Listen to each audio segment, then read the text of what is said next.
Elizabeth Cabezas continuará siendo la presidenta de la Asamblea Nacional. Juez dicta orden de prisión preventiva en contra del ex canciller Ricardo Patiño. Comisión de Fiscalización debate informe sobre investigación de Portal La Fuente. La Comisión de Educación continúa con el tratamiento del proyecto de ley sobre la alimentación escolar. Los medios legislativos presentan TVL Noticias Emisión Estelar con Belkis Sánchez. Jueves 18 de abril de 2019. Saludos amigos, sean ustedes bienvenidos a la emisión estelar de TVL Noticias que llega a ustedes a través de la señal de los medios legislativos, Televisión Legislativa del Ecuador, la radio de la Asamblea Nacional y nos sintonizan también por internet por tvl.asambleanacional.gov.es y así también por Facebook Live. Enseguida la información más destacada de esta jornada.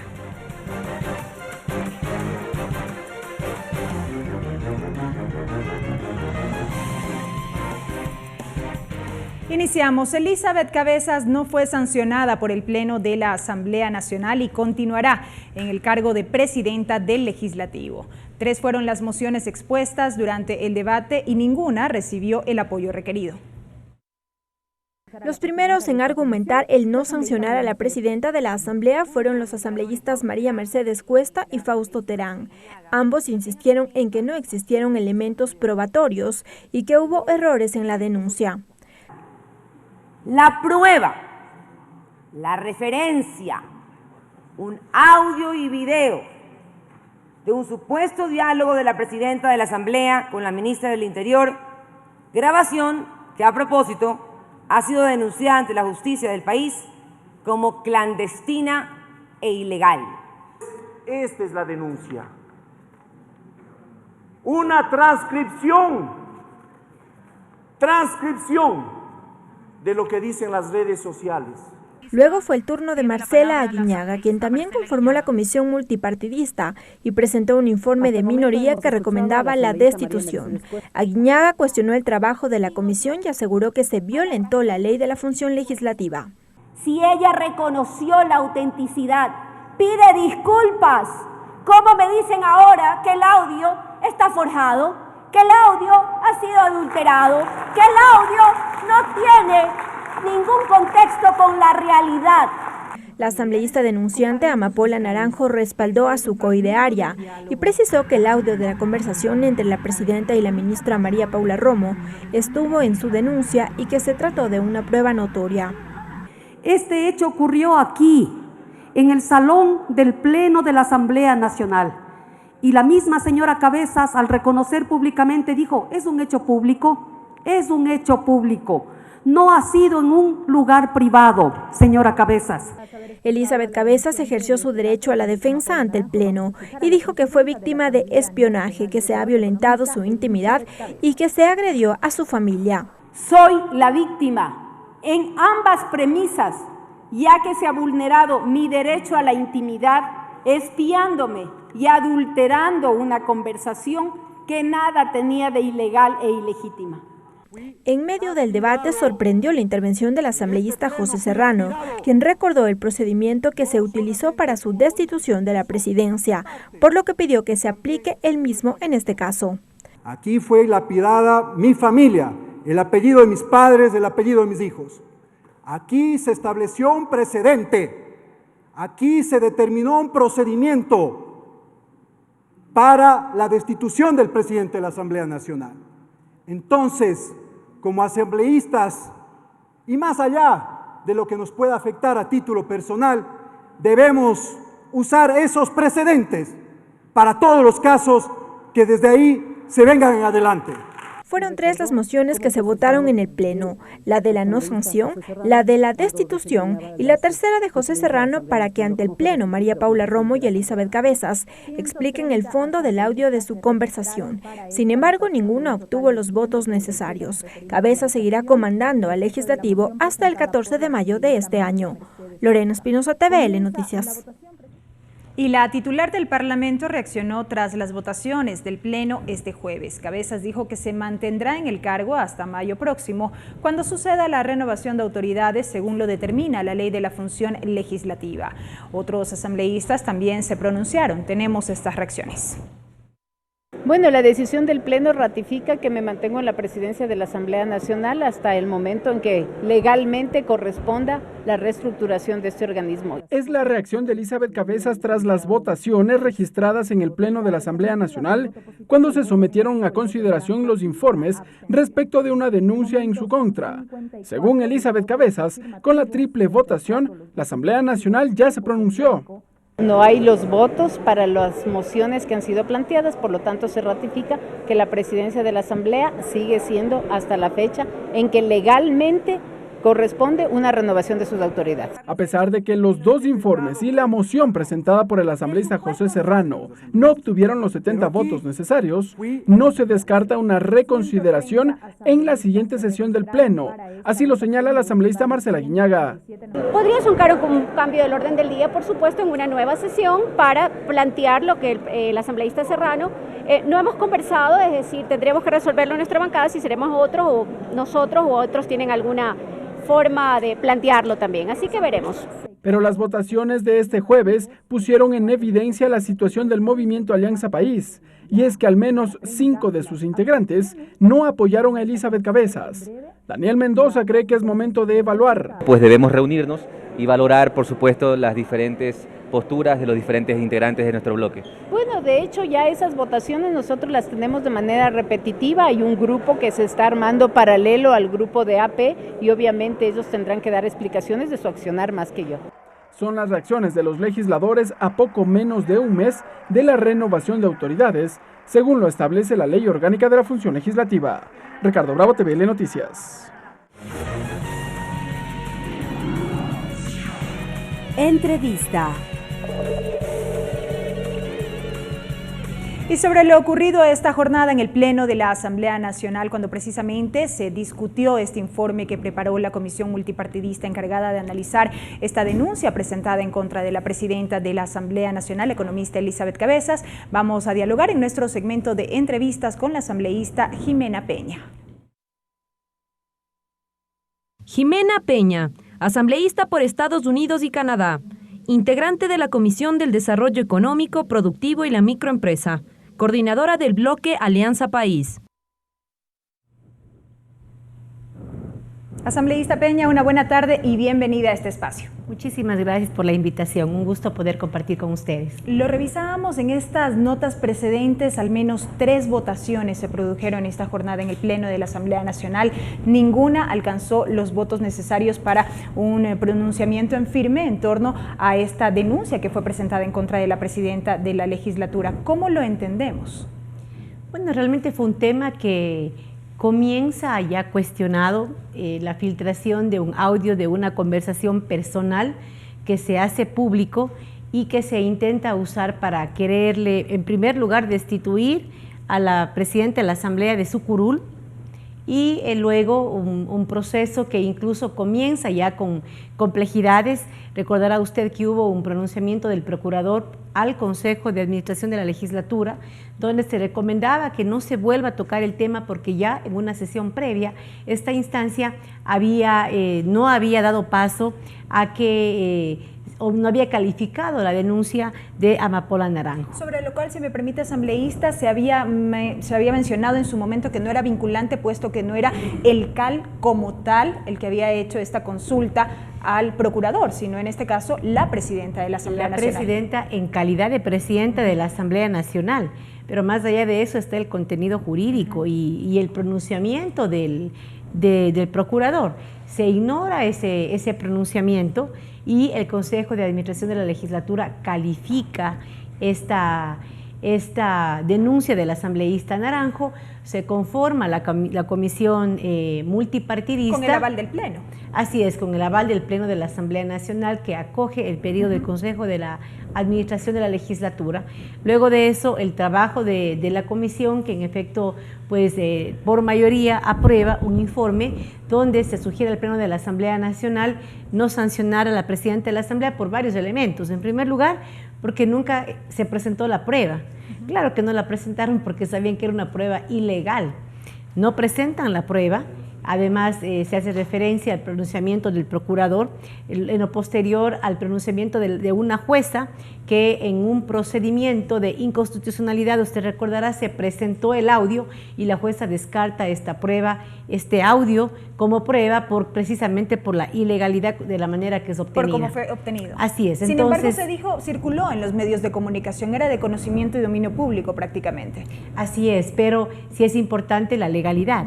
Es decir, la Asamblea Nacional no puede iniciar un proceso administrativo de investigación usando una prueba que es ilegal, que incluso violenta el derecho de privacidad que tenemos todos los ciudadanos.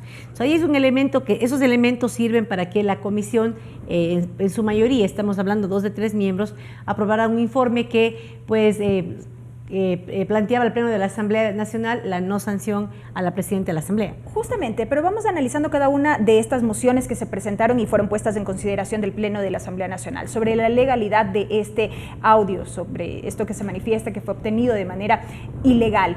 Se alegó también durante esta sesión del Pleno que lo mismo prácticamente ocurrió en los otros casos que terminaron en destitución de los asambleístas. Bueno, es que eran casos diferentes. Ahí teníamos, por ejemplo, las personas que actuaban en el audio, que participaban y decían, sí, esto pasó. Es decir, era diferente porque las personas que hablaban en el audio fueron y reconocieron y además presentaron elementos adicionales apoyando el contenido de los audios. La Presidenta de la Asamblea reconoció también en cierta medida que hubo esta conversación con la Ministra del Interior. Sí, pero la persona que tenía que presentar el audio como prueba era la persona que estaba denunciando, en este caso, Amapola Naranjo, y no lo hace. Ajá. O sea, ahí hay elementos que realmente hacen que los casos sean diferentes. Además, recordará usted que, en efecto, al inicio, Amapola presenta su denuncia en base al artículo 163. Luego, la asambleísta Guiñaga presenta un informe de minoría recomendando, en cambio, otro artículo de la Ley Orgánica de la Función Legislativa pidiendo la destitución del cargo de presidenta a Elizabeth Cabezas. Entonces, vemos cómo hay ahí unos elementos que comienzan de una manera, terminan de otra manera y pues claro, al presentarse todo este escenario en el Pleno de la Asamblea Nacional, pues el Pleno también se ve una dispersión en la votación. Ninguno de los 3 informes tuvo los números que se requería para aprobarlo, que eran 70 votos, y pues en este momento lo que ha pasado es que ninguno de los 3, ninguna de las votaciones, porque hubieron 2 informes y una moción presentada por Pepe Serrano. La primera moción entonces, en efecto, presentaba al Pleno de la Asamblea Nacional la posibilidad de no sancionar, no tuvo los 70 votos. Luego viene la moción de Marcela Guiñaga, que no solamente pide la destitución del cargo de la presidenta, sino también pide sanción para los legisladores que integraban esta comisión y que presentaron el informe de mayoría. Sanción solicitada en este caso por la asambleísta Guiñaga porque ha cuestionado que no se cumplió el debido proceso o el procedimiento al interior de la comisión. Yo le iba a consultar justamente estos elementos que usted citaba, asambleísta Peña, configuran justificación para que no se haya recibido a las partes, en este caso a quien denunció, a quien era la parte denunciada, y se puedan obtener sus versiones al interior de la comisión multipartidista. Un elemento fundamental del informe de esta comisión de mayoría, en efecto, es que este procedimiento debió haberse parado en el Consejo de Administración de la Legislatura con el pronunciamiento del procurador. Pero por eso yo le recalcaba, la conformación de esta comisión multipartidista fue avalada por el Pleno de la Asamblea Nacional. Fue así como se conformó. Para que investigue, y por eso es que esta comisión entonces tenía todos los elementos para poder establecer un mecanismo, establecer un procedimiento y establecer un informe. En base a lo que recibe esta comisión, en base a todos los elementos, la Presidenta en efecto recibe, la comisión recibe el informe del procurador, recibe el acta del CAL, recibe la denuncia de Amapola, nunca recibe la prueba, No, Amapola Naranjo no presentó, este es el audio a través del cual yo denuncio esto, no lo hizo. Entonces, claro, se pretendió usar un audio que está circulando en redes sociales, pero que es ilegal porque no existe la fuente y que más bien estamos esperando que se investigue porque sabemos que fue usado o fue obtenido a través de prácticas de espionaje que son absolutamente ilegales. Entonces, por ejemplo, sancionar en base a ese audio podía dejar un precedente preocupante dentro de la Asamblea Nacional, que mañana pasado cualquier legislador podía ser nuevamente víctima de espionaje y eso podía pues usarse nuevamente para denunciar a un legislador. Entonces, yo creo que es fundamental en el Pleno de la Asamblea Nacional fomentar prácticas éticas. El precedente que se iba a sentar, imagínense que cualquier audio ilegal, sin que haya veracidad del audio, porque pudo haber estado manipulado, mañana pasado sacan otro audio manipulado sin que haya veracidad del audio, sin que la prueba sea materializada, podría entonces ser usada para afectar políticamente a cualquiera de los legisladores. Yo creo que la Asamblea Nacional finalmente aprende de sus errores. Creo que sobre todo en este periodo legislativo han habido muchos temas que realmente han generado precedentes que son peligrosos para la institucionalidad. Por ejemplo, el hecho de que en un momento el Pleno de la Asamblea haya decidido que se puede destituir a un asambleísta con 70 votos y no con 91 votos, es dejar un precedente complejo al Pleno de la Asamblea Nacional que hoy pone en riesgo la institucionalidad. Creo que el Pleno de la Asamblea Nacional en esta mañana, al no aprobar ninguno de los tres informes, me parece que hay precisamente por toda esta confusión, por toda esta falta de elementos consistentes que permitan tener votos suficientes, pero creo que también es el resultado de algunos errores que se han cometido durante este tiempo, a veces por el tema mediático, a veces por las presiones. En fin, creo que es importante entonces que la Asamblea Nacional, más allá de que haya aprobado o no cualquiera de estas tres iniciativas, ninguna de las tres hayan tenido los votos, pero a la vez se hayan evitado que queden sentados precedentes, insisto, que pueden poner en riesgo la institucionalidad y la seguridad dentro de nuestra casa, la Asamblea Nacional. Hacíamos referencia, asambleísta Peña, a esta moción también que presentó el asambleísta José Serrano. Él más o menos decía que se proceda tal cual como también se procedió en su caso. La intención era que la presidenta de la Asamblea Nacional, la ministra del Interior, María Paula Romo, puedan comparecer ante la Asamblea, explicar el fondo, en este caso, de lo que se había dicho en ese audio y que no se descarte un eventual juicio político. Así es, lo que pasa es que tenemos que distinguir entre los procedimientos. Una cosa es un procedimiento administrativo disciplinario y otra cosa es un procedimiento para destituir a un legislador. ¿Cómo presenta Amapola Naranjo la denuncia? Inicialmente basa su denuncia en el artículo 163 que tiene que ver con la destitución de la curul de un asambleísta. Entonces, por ejemplo, yo sí dialogué con el asambleísta Serrano esta mañana y le dije, mira, si tú tenías esta inquietud, hubiese sido prudente que la plantees en el debate que tuvimos el Pleno de la Asamblea Nacional para aprobar la conformación de esta comisión. Me parece que ahí hubiese sido el momento pertinente para poner este tema sobre la mesa, pero partiendo del hecho de que son dos temas diferentes. En el caso del asambleísta Serrano se presentó una moción basado en un tema disciplinario, que por temas éticos pues pedían que el presidente Serrano en ese momento deje su cargo de presidente.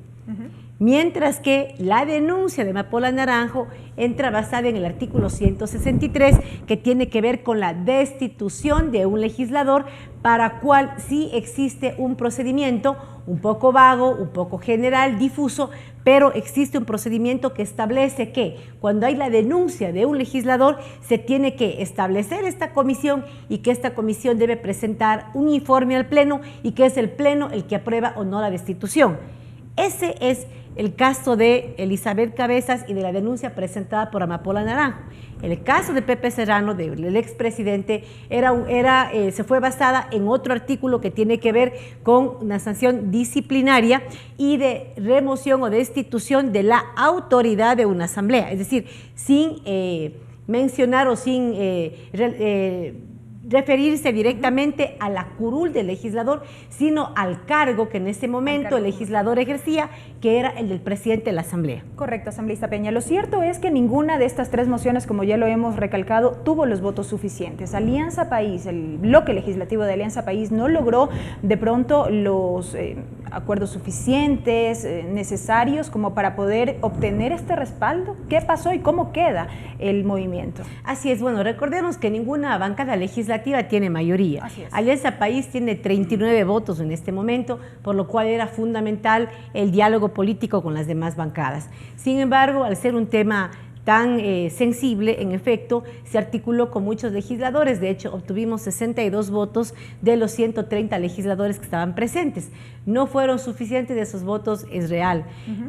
Sin embargo, al tratarse de temas un poco controversiales, pues realmente era bastante complejo lograr esa votación. Sin embargo, creo que si bien no obtuvimos la votación necesaria para que se apruebe el informe mayoritario de la comisión, podemos decir que los otros informes tuvieron mucha menor votación, muchos menos votos, y pues en efecto esto demuestra el esfuerzo grande que se tiene que realizar como Asamblea Nacional al no tener una mayoría parlamentaria, en efecto dialogar, debatir, presentar nuestras posiciones. Yo creo que nosotros somos absolutamente respetuosos de las decisiones que tomen los demás legisladores. Por supuesto que nos hubiese gustado tener los 70 votos, sin embargo, respetamos la toma de decisiones de cada legislador y pues vemos este escenario como un escenario complejo que nos reta día a día a seguir trabajando en búsqueda de esos consensos que nos permiten en el futuro aprobar leyes de acuerdo a estos consensos que logremos con los diferentes sectores políticos de la Asamblea. Y no solo eso, asambleísta Peña, porque mi pregunta iba en el sentido de que la mirada ahora está puesta en qué va a ocurrir el 14 de mayo cuando se produzca la renovación de autoridades de la Asamblea Nacional a nivel de presidencia, a nivel de integrantes del CAL, a nivel de quienes presiden inclusive las comisiones de la Asamblea Nacional. Por eso yo preguntaba, ¿cómo queda el bloque legislativo de Alianza País? Porque hay mucha expectativa respecto de lo que ocurra en mayo próximo y quién pueda presidir la Asamblea Nacional. Ustedes han ratificado como bloque legislativo de Alianza País que apoyarán, respaldan al actual presidente de la Asamblea, pero ¿cómo queda configurado ya este escenario con este resultado? Bueno, yo creo que ya cuando estemos más cerca a mayo volveremos a retomar el tema como bancada legislativa. Obviamente, al tratarse de un escenario de renovación de autoridades, tanto en comisiones como el Consejo de Administración de la Legislatura, obviamente que será un reto. Yo siempre pongo esto como ejemplo. Si antes, cuando éramos 100 legisladores de un mismo movimiento político, y había pues mucha mayor fortaleza de relacionamiento entre el Ejecutivo y la bancada mayoritaria, fue complejo en su momento procesar esta renovación de autoridades. Me imagino que ahora va a ser mucho más complejo. Sin embargo, nosotros seguimos siendo la bancada mayoritaria y pues tenemos muchas expectativas de poder lograr un consenso a lo interno para tener un solo candidato que nos permita tener condiciones de diálogo, de consenso con las demás bancadas, pero poniendo sobre la mesa nuestros 39 votos, porque siguen siendo los votos, el mayor número de votos dentro de la Asamblea que se deban a un solo sector político. Nada más para finalizar, asambleísta Peña, ¿Elizabeth Cabezas seguirá siendo la opción del bloque legislativo de Alianza País con miras a mayo próximo? Bueno, hasta ahora sí, no hemos dialogado en torno al tema. Nosotros hemos demostrado esta mañana nuestro respaldo a la presidenta de la Asamblea para que se mantenga en su cargo hasta mayo y luego ya la posibilidad de renovarla o no de sus funciones, de su función de presidenta de la Asamblea, pues será el resultado de una conversación política que a futuro tendremos que desarrollar como bancada legislativa. Asambleísta Peña, muchísimas gracias por habernos acompañado en este espacio. La presencia de la asambleísta Jimena Peña, asambleísta por el movimiento Alianza País, a propósito de lo ocurrido esta jornada cuando el Pleno de la Legislatura ha tramitado este informe que preparó la Comisión Multipartidista de Investigación respecto de la denuncia presentada en contra de la presidenta de la Asamblea Nacional, la economista Elizabeth Cabezas.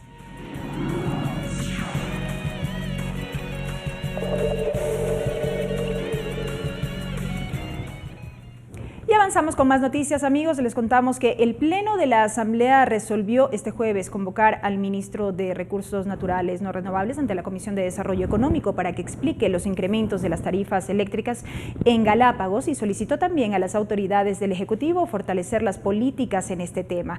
En esta misma sesión, el Pleno de la Asamblea entregó la condecoración Dr. Vicente Rocafuerte al mérito deportivo al Centro Deportivo Olmedo por cumplir 100 años de vida institucional. El proponente de este reconocimiento, el asambleísta por Chimborazo, Israel Cruz, destacó la historia de esta institución y las situaciones que ha tenido que enfrentar en temas económicos. Citó también varias de las anécdotas. La condecoración la recibió Mayra Argüello, presidenta del Centro Deportivo Olmedo, quien agradeció al Parlamento este reconocimiento y destacó que perdurará en el tiempo este centro deportivo y ya que se trata de una institución llena de logros, dijo. El Olmedo fue campeón de la Serie A en Ecuador en el año 2000, por eso es reconocido como el campeón del milenio. De este acuerdo que será... Hoy estamos viviendo una fiesta deportiva que no todos los días conmemoramos. Hoy, en este año 2019, estamos llevando una conmemoración nada menos de 100 años de vida institucional de acuerdo a los registros deportivos del país. Y si nos retrasamos un poco más, el Centro Deportivo Olmedo inicia sus prácticas deportivas en el año 2016. Eso significa que tiene 104 años de vida institucional. Centro Deportivo Olmedo es hablar de la leyenda del fútbol, amateur y profesional. Demuestra de que una ciudad y una provincia como lo es Riobamba y Chimborazo y el país, y diríamos del mundo, porque donde hay un riobambeño, ahí está un hincha olmedino.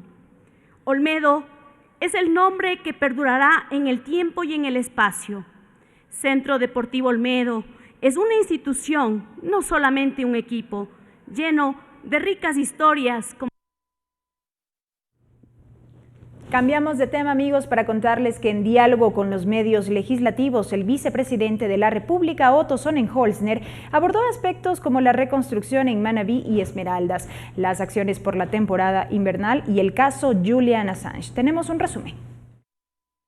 El proceso de reconstrucción de las zonas afectadas por el terremoto del 16 de abril del 2016 fue uno de los primeros temas abordados por el vicepresidente de la República, Otto Sonnenholzner, en diálogo con los medios legislativos. El segundo mandatario dijo que este proceso no empezó adecuadamente, que se cometieron muchos errores, pero que esperan en un año o dos cerrar este episodio. Porque ni Manabí ni Esmeraldas pueden estar permanentemente en reconstrucción. Tenemos que cerrar ese episodio. En gran parte, en muchos lugares, hemos pasado de la reconstrucción a la reactivación productiva, a la reactivación económica. Agregó que resta ejecutar $900 millones en cuanto a obras de los $2.900 millones presupuestados para la reconstrucción. Mayoritariamente son financiamientos de banca multilateral, banca internacional, que no se ha ejecutado por mala calidad de estudios entregados en el pasado. Asimismo, enfatizó en todo lo avanzado. Hay hospitales terminados, hay vías recuperadas, más de 35.000 viviendas entregadas, es decir, se ha hecho. En otro tema habló sobre el Plan Nacional de Seguridad y la alerta de la presencia de pistas ilegales en el país.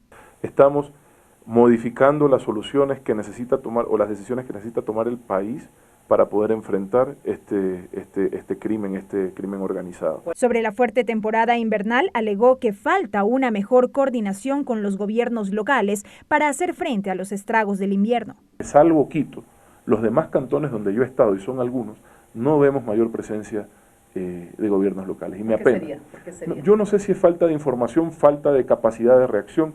No lo sé, tenemos que analizarlo, por eso estamos hablando uno a uno con las autoridades electas para explicarles su responsabilidad ante los ciudadanos. De otro lado, destacó el diálogo nacional que lleva adelante el gobierno y los resultados del acuerdo por la gobernabilidad que entregó este miércoles la presidenta de la Asamblea Nacional, al que calificó como un importante insumo que abonará en la toma de decisiones. La idea es que de esos diálogos tomemos decisiones en materia de educación, en materia de seguridad social, en materia de competitividad y generación de empleo, en materia de seguridad pública, en materia de cambio climático. Tenemos que tomar decisiones importantes. Hubo tiempo también para hablar del caso Julian Assange. El segundo mandatario calificó como un huésped difícil al fundador de Wikileaks. Dijo que él no acató las condiciones impuestas por el gobierno ecuatoriano y que ello acarreó como consecuencia el retiro del asilo diplomático. Belkis Sánchez, TVL Noticias. Y a continuación recibimos a nuestro compañero César Guanolema con la traducción al quichua.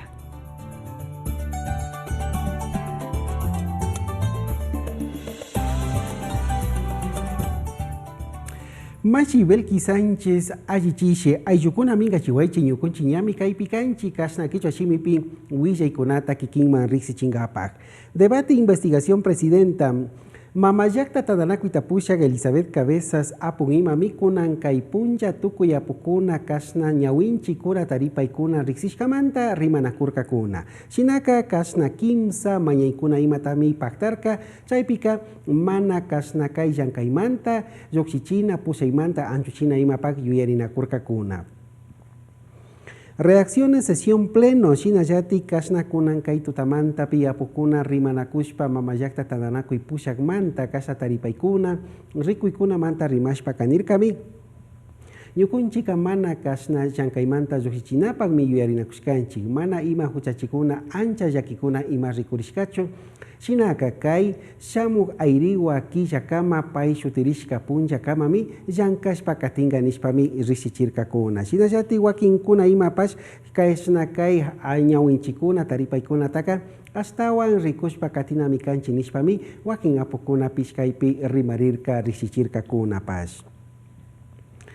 Condecoración, resolución pleno, shinallati kay mamayakta tananaku yukupi imapimi kunan kay punllaka tawka llankaykunata apukuna ñawpakman aparkakuna kallaripika imashinalla kasna kay Galápagos marca llakta imapi kasna kay zirmamanta chanikuna kullkikuna wichichishkamantami kaypika taripaykuna shinallatik shuyarinakushka kilka imata rurankapak llankarkakuna chaykipa imaka kasna kay Doctor Vicente Rocafuerte al mérito deportivo unancha imatami kay Centro Deportivo Olmedo hatun rumpawan pukllak ayllukuna ima manchayachirka imamanta kasna shukpatzak wata imata ña kasna kay pukllanapi tandanakuy wiñarachka imamantami kunan kay punlla imaka kay mamayakta tandanakuy yukupi tawka rimanakushpa arinirka unanchata chayachirka kunapash. Entrevista a vicepresidente shinallati kay ñukunchik llaktata kipa pushak runa imami kasna kay ñukunchik kay mamayakta tandanakuy ukuman ribanakunaman willanaman chayamurka kaypika imashinalla kasna kay Manaví Esmeralda llaktakuna imapi alpa chukchuypi llakitukushkamanta rimarirka ñukunchik kay yanapaykuna kasna kaypi astawan sinchiyachun chayachishpa katikunchik winirka chaykipa imaka kay punllakuna imapish tawka kasna tamyamanta llakikuna tiyashka chayta imashina chimpapurakushkatapish rimarirka chaykipaka Julian Assange runa imashina kasna kay llakta yuyarishpa pay kawsakushkamanta anchuchishkata chaytami kaypika willachirka shinallati kaypi imashina paktakushka imatapish riqsichishpa sakirka. Hasta aquí la interpretación en el quichua.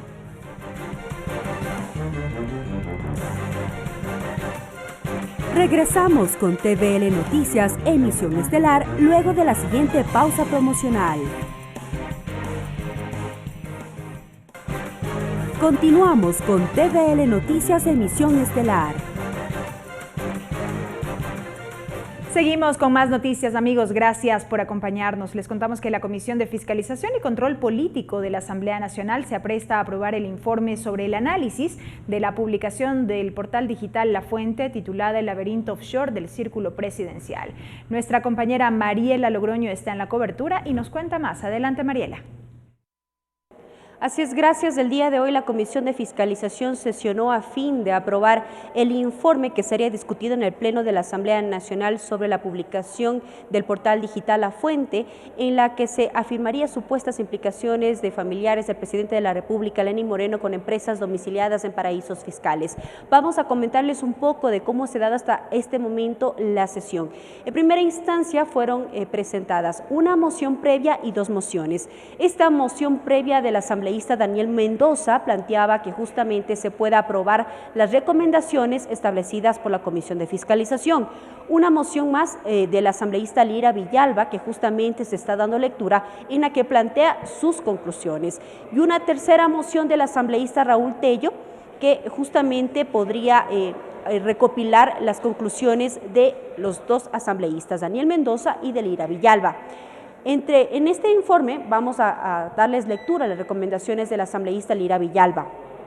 Remitir el presente informe con sus anexos a la Contraloría General del Estado para que en el marco de sus competencias realice un examen de auditoría a los pagos realizados en el marco del proyecto Coca-Cola Sinclair por parte de la empresa Sinohidro a favor de la empresa Recorsa. Requerir al Servicio de Rentas Internas realice las acciones pertinentes para determinar e investigar las declaraciones y operaciones tributarias desde el año 2010 de Recorsa. Remitir el presente informe con sus anexos a la Unidad de Análisis Financiero y a la Fiscalía General del Estado, para que esta última investigue los hechos expuestos que puedan constituir delitos tipificados en el Código Orgánico Integral Penal. Requerir a la Fiscalía General del Estado para que a través de procesos de asistencia penal internacional requiera la cooperación necesaria para investigar el origen y la licitud de los fondos. Requerir a la Unidad de Análisis Financiero, conforme sus competencias, investigue el movimiento y determine la existencia de transacciones inusuales e injustificadas de las cuentas en el Ecuador de las empresas Recorsa, Comercial Recorsa y de las personas naturales implicadas en el presente caso. Aún no se tiene conocimiento justamente si la Comisión de Fiscalización aprobará la moción del asambleísta Lira Villalba. En cuanto a la que presentó el asambleísta Daniel Mendoza, no contó también con los votos suficientes por parte de los integrantes de la Comisión de Fiscalización y quedaría pendiente el informe también y la moción presentada por el asambleísta Raúl Tello, como les habíamos anticipado, tendría las conclusiones de ambos legisladores. Nada más por recordarles que ante la Comisión de Fiscalización asistió Fernando Villavicencio y también la directora del Servicio de Rentas Internas, quienes dieron sus aportes en el marco del análisis justamente de esta publicación del portal digital La Fuente, en la que, como ya les habíamos mencionado, se inmiscuye a familiares del presidente de la República, Lenín Moreno, con empresas offshore. Nosotros les mantendremos informados de nuestras siguientes emisiones de noticias en cuanto a las conclusiones que pueda llegar el día de hoy la Comisión de Fiscalización. Buenas tardes. Gracias a nuestra compañera Mariela Logroño por ese reporte. Y ahora les contamos que la primera vicepresidenta de la Asamblea Nacional, Viviana Bonilla, expuso los argumentos para no despenalizar el aborto en casos de violación, tema que se debate al interior de la Comisión de Justicia en el marco del tratamiento de las reformas al Código Orgánico Integral Penal. Bonilla llamó a los legisladores a defender la vida desde su concepción. Acompañada de representantes de colectivos Provida, la primera vicepresidenta de la Asamblea Nacional, Viviana Bonilla, acudió a la Comisión de Justicia para argumentar su postura de no despenalizar el aborto en ninguna de las causas que se analizan en las reformas al Código Orgánico Integral Penal. Expuso ante la comisión cifras oficiales que dijo indican que en el país no existen cárceles abarrotadas por mujeres que abortan y que en el Ecuador ninguna mujer ha sido privada de su libertad por haber abortado en su condición de víctima.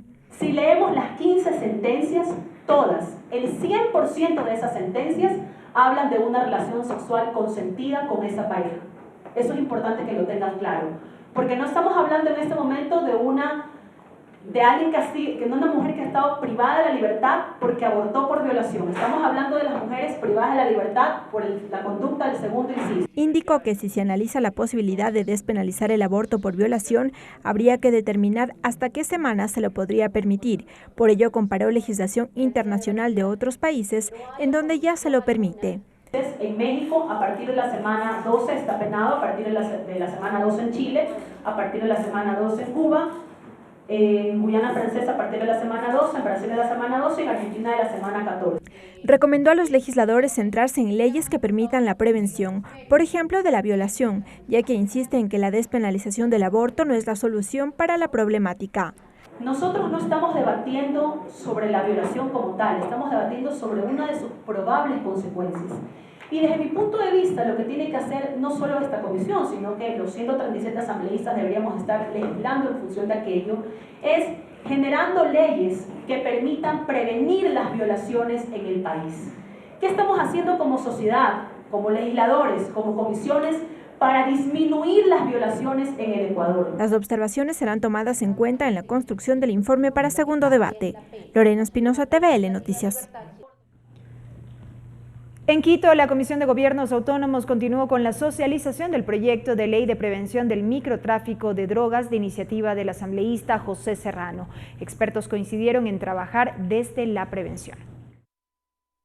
Con datos inició su ponencia el asambleísta José Serrano al proyecto de ley para la prevención y erradicación de drogas. Precisó que la problemática creció considerablemente a comparación de cifras del 2018. Indicó que en el año 2000 el país incautaba alrededor de 1,5 toneladas. Hoy en día son más de 15 toneladas destinadas al microtráfico. En su propuesta plantea conocer desde lo local la realidad y así poder atacar esta problemática.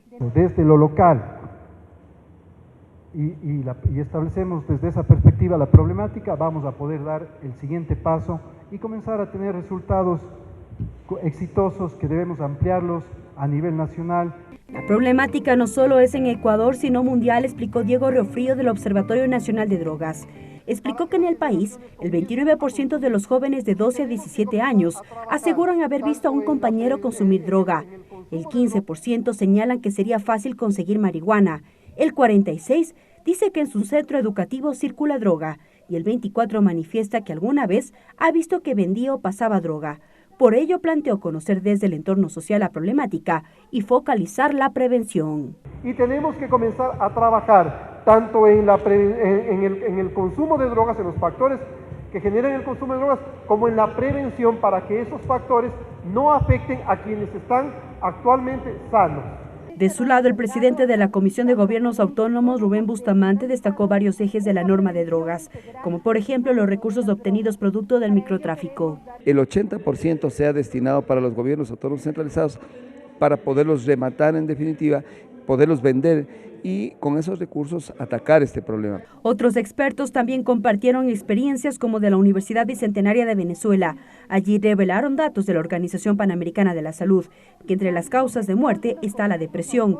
Hay más de 300 millones de personas con depresión, lo que representa el 4,4% de la población mundial con ansiedad, más de 800.000 personas, es decir, el 3,1%, y cada 40 segundos se suicida un joven entre 15 y 29 años. Mariela Logroño, TVL Noticias. La Comisión de Biodiversidad avanza con el tratamiento de las reformas a la ley de minería. Asimismo, esta mesa analizó el informe de la Declaratoria de Interés Nacional sobre la explotación de petróleo en el Yasuní y conformó una subcomisión para que dé seguimiento a la resolución sobre los efectos causados por la hidroeléctrica Manduriacu. La Comisión de Biodiversidad avanza con la construcción del borrador del informe para primer debate de las reformas a la ley de minería. Los legisladores analizaron la minería artesanal, la participación de concesiones, así como la implementación de un censo de la zona de explotación. Y que se cense a los nuevos mineros teniendo en cuenta las condiciones geográficas, las condiciones económicas, sociales de la población, que me parece a mí que es un artículo que va muy apegado a la demanda, sobre todo de los pequeños mineros, porque ya el censo de las grandes concesiones lo tiene el Viceministerio de Minas. Por otra parte, la Comisión de Biodiversidad conoció el 10º informe semestral de cumplimiento de la Declaratoria de Interés Nacional para la Explotación Petrolera en los bloques 31 y 45 del Parque Nacional Yasuní, de conformidad con la resolución emitida por la Asamblea. Según el asambleísta Fernando Callejas, el documento revela el cumplimiento de las medidas de protección de los pueblos no contactados en la zona. Hay una explotación muy cuidadosa, muy responsable viendo que todos los parámetros específicos y especiales se cumplan, especialmente en el tema de la explotación cercana a donde que posiblemente pueden existir pueblos no contactados. Por otra parte, y en cumplimiento de la resolución aprobada por el Pleno de la Asamblea, los comisionados conformaron una subcomisión para que investigue los efectos causados por el desalojo de sedimentos de la hidroeléctrica Manduriacu. Vamos a trabajar con los asambleístas de Esmeraldas y también a convocar a los actores locales. Se está convocando para que el Ministerio de Hidrocarburos, que está responsable del tema de la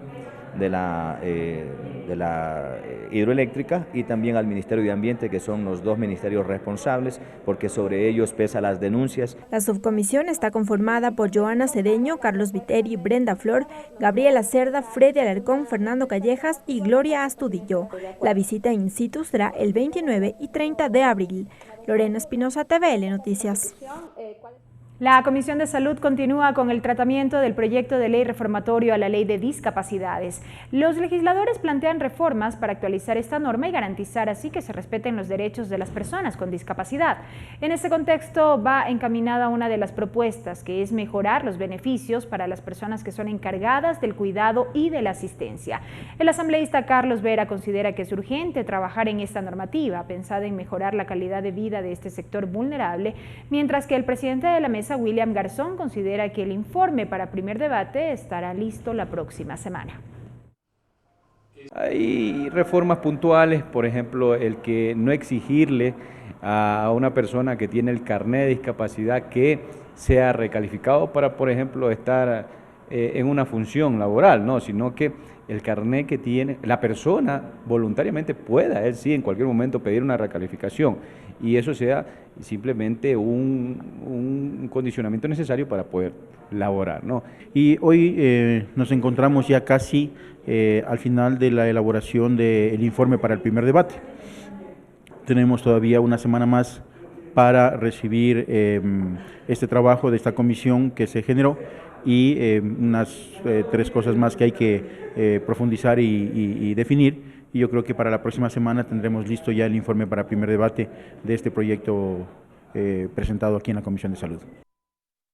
La Comisión Ocasional de Niñez de la Asamblea solicitará al CAL el análisis de la integración de esta mesa legislativa, pues de manera permanente no cuentan con quórum para sesionar, según han indicado sus integrantes. La presidenta de la mesa legislativa explicó que hay temas pendientes a tratar, como las reformas al Código de la Niñez y los informes de la Comisión Ocasional AMPETRA.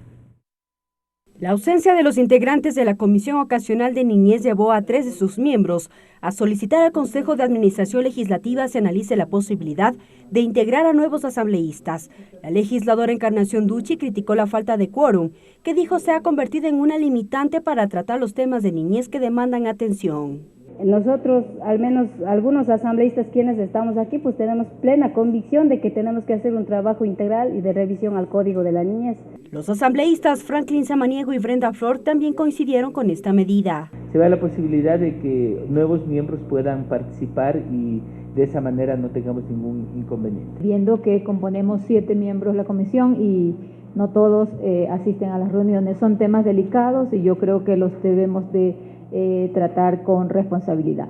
Con 3 asambleístas presentes, la Comisión Ocasional sesionó a fin de comunicar los temas que serán parte de la agenda para los próximos días, como el seguimiento a los informes elaborados por la Comisión Ocasional AMPETRA. En la próxima semana está ya prevista la comparecencia, sobre todo de la Fiscalía General del Estado y del Consejo de la Judicatura, en primer plano para revisar y ver en qué estado se encuentran, sobre todo las denuncias que presentó la Comisión AMPETRA a la Fiscalía General del Estado. Además, se conoció la propuesta de reforma al Código de la Niñez, de iniciativa del asambleísta Franklin Samaniego. Lo que se había planteado es que se ejecute la orden de apremio y que inmediatamente se lo lleve ante el juez y que ahí en ese momento traten de llegar a un acuerdo. A través de una resolución del CAL, aprobó la ampliación de plazo para el funcionamiento de la Comisión Ocasional de Niñez, que será hasta diciembre del 2019.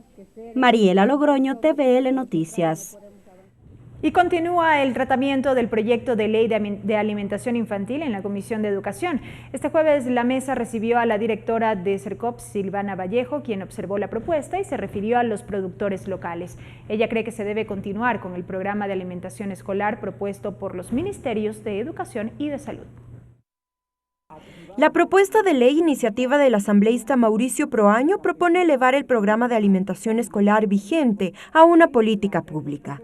Dentro de la propuesta se considera que los alimentos sean propios de cada zona del Ecuador y producidos por agricultores locales. Es por eso que la Comisión de Educación recibió a la directora del Servicio de Compras Públicas, Silvana Vallejo, quien considera que el programa de alimentación actual funciona correctamente y se debe mantener. Proceso de contratación denominado alimentación escolar, que ha funcionado aproximadamente desde el año 2016, ha sido tomado como uno de los referentes, porque uno de los elementos que la ley otorga al Servicio Nacional de Contratación Pública es realizar subasta corporativa o compra corporativa. La presidenta de la mesa, Silvia Salgado, explicó el espíritu del proyecto y dijo que esta ley pretende garantizar los derechos de niñas, niños y contrarrestar los problemas alimenticios que padecen en el país. Y desnutrición y malnutrición, que tiene que ver especialmente con el rendimiento escolar, con las condiciones, de integrales que tiene que tener un niño. El proponente de la norma no está de acuerdo con la directora del CERCOP, pues considera que esta iniciativa propia y en conjunto con los frentes Ecuador y América Latina sin hambre debe ser política pública. Que no son capaces de presentar un alimento bueno para eso. Entonces, claro, hay que subcontratarles, que la empresa grande les subcontrate y nuevamente se queden esas cadenas, el ingreso y la ganancia se queden las grandes. Los legisladores coincidieron en que este proyecto de ley, tomando en referencia el programa de alimentación escolar, debe ser ley de la República, pues como lo explica la asambleísta Nora Alma Zambrano, como en su provincia hay un alto índice de mala nutrición. Y no funciona justamente, funcionan los alimentos procesados, no funcionan las leches que generalizan en todos los sectores, porque hay niños que son en este momento tienen alergia a la lactosa, etcétera. Entonces no podemos poner a todos los niños en el mismo saco. La Comisión de Educación tiene pendiente recibir a la ministra de Inclusión Económica y Social, Berenice Cordero, para que presente sus observaciones a esta propuesta. Tatiana Sonnenholzner, TVL Noticias.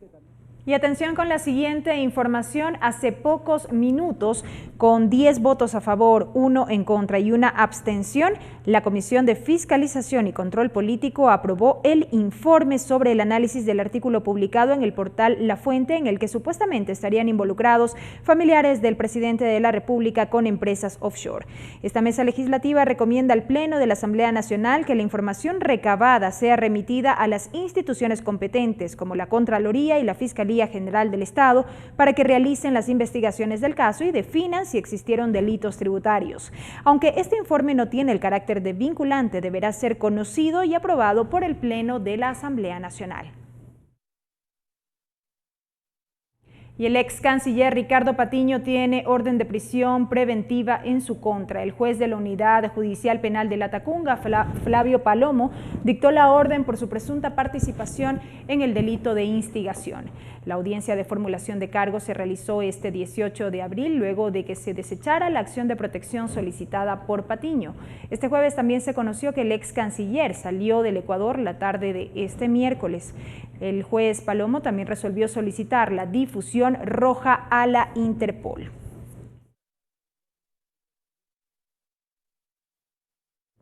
Y en otro tema les contamos que la Asamblea Nacional del Ecuador rindió un homenaje póstumo al pintor ecuatoriano Gonzalo Endara Crow con la condecoración Dr. Vicente Rocafuerte al mérito cultural. En la cita se destacaron sus obras y legado cultural. Campanas, frutas, animales y casas son algunos de los elementos que caracterizaban los cuadros de Gonzalo Endara Crow, reconocido pintor y escultor ecuatoriano, que recibió el reconocimiento post-mortem Dr. Vicente Rocafuerte al mérito cultural y el acuerdo legislativo, el que rinde homenaje póstumo y destaca sus obras como un referente cultural en el país. La presidenta de la Asamblea, Elizabeth Cabezas, reconoció al artista. Que supo plasmar en sus cuadros sueños, realidades y sobre todo vestirles de color y de alegría a esos paisajes de la sierra y a esas áreas acuáticas de todo nuestro país. Al acto se sumó Gloria Gallardo, delegada de la Alcaldía de Guayaquil, quien también entregó un homenaje a la memoria del artista. Guayaquil es la ciudad que tiene el privilegio de agrupar la más grande colección de esculturas monumentales en el país. Luego del reconocimiento intervino Fátima Endara, hija del maestro Gonzalo Endara, Agradeció la oportunidad de que se puedan reconocer a los pintores ecuatorianos como su padre. Hoy estamos celebrando por los cielos y hasta los cielos la magia de Indara Crowe, su realismo mágico, sus colores ecuatorianos, latinoamericanos, que nos alegran hoy, nos dan vida y exaltan la belleza de nuestros pueblos andinos, de nuestros pueblos ecuatorianos. Papá, esto es para ti y va por ti. Muchas gracias. Gonzalo Indara Crowe es uno de los pioneros de la escultura monumental en Ecuador. Sus obras más representativas son el choclo y el colibrí, localizados en el cantón Rumiñahui. Sus exposiciones pasaron por las mejores galerías del país y lo llevaron a ganar reconocimientos internacionales. Mariela Logroño, TVL Noticias. Y así finaliza la emisión estelar de TVL Noticias. Amigos, gracias por haber estado con nosotros. Que tengan un buen fin de semana y un buen feriado. Los medios legislativos presentaron TVL Noticias, emisión estelar.